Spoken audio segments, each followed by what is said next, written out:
আজকের ভিডিওতে আলোচনা করব দশম শ্রেণীর কষে দেখি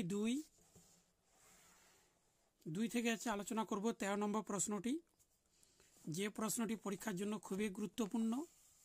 আর গুরুত্বপূর্ণ প্রশ্নটি দেখিয়ে দিচ্ছি। এখানে হচ্ছে কোনো মূলধন একই বার্ষিক শতকরা সরল সুদে হারে 7 বছরে সুদে আসলে 7100 টাকা এবং 4 বছরে সুদে আসলে 6200 টাকা হলে মূলধন ও বার্ষিক শতকরা সরল সুদে হার নির্ণয় করো। এই প্রশ্নটি আজকের এই ভিডিওতে দেখিয়ে দিচ্ছি। তবে এখানে লিখতে হবে মূলধন প্লাস 7 বছরের সুদ হচ্ছে 7100 টাকা, আর মূলধন 4 বছরের সুদ হচ্ছে 6200 টাকা। এখানে অপনয়ন পদ্ধতি করতে হবে। এখানে কেটে দিলাম, এখানে মাইনাস করে পাই, এখানে মাইনাস করলে হবে 3 বছরে সুদ হবে, এখানে মাইনাস করলে হবে 900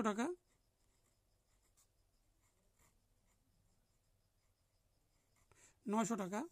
এখানে নিচে লিখতে হবে এবার 3 বছরে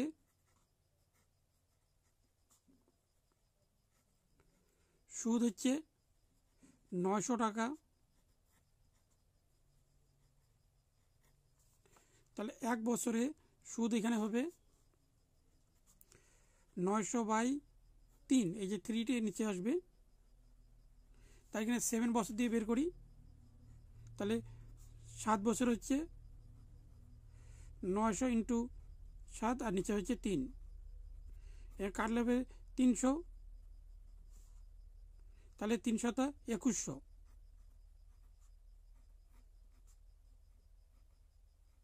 2100 টাকা। অর্থাৎ এখানে মূলধন আর 7 বছরের সুদ হচ্ছে 7100 টাকা। তাহলে 7 বছরের সুদ আসল মিলেছে 7100 টাকায়, তার মধ্যে সুদ হচ্ছে এখানে 2100 টাকা। তাহলে আসল এখানে বের করতে হবে, অর্থাৎ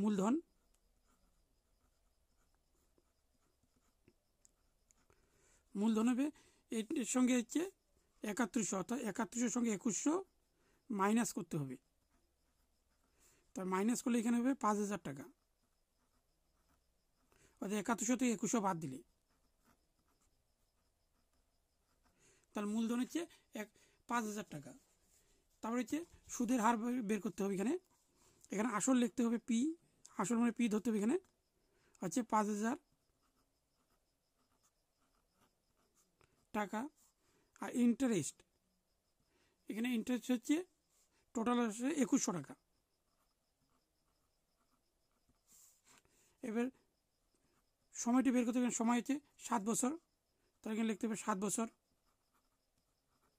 এবার হচ্ছে রেন্ট বের করতে হবে R%, তাহলে এখানে প্রশ্নবোধক চিহ্ন।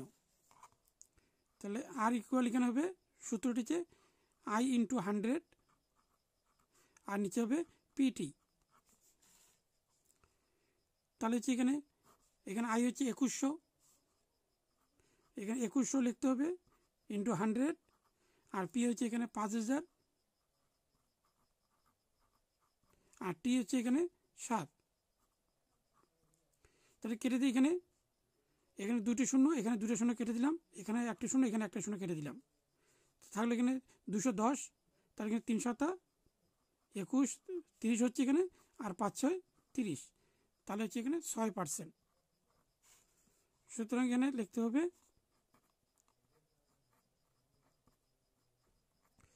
নির্ণয় মূলধন হচ্ছে এখানে 5000 টাকা, এখানে বের হয়েছে 5000 টাকা। আর সুদের হার হচ্ছে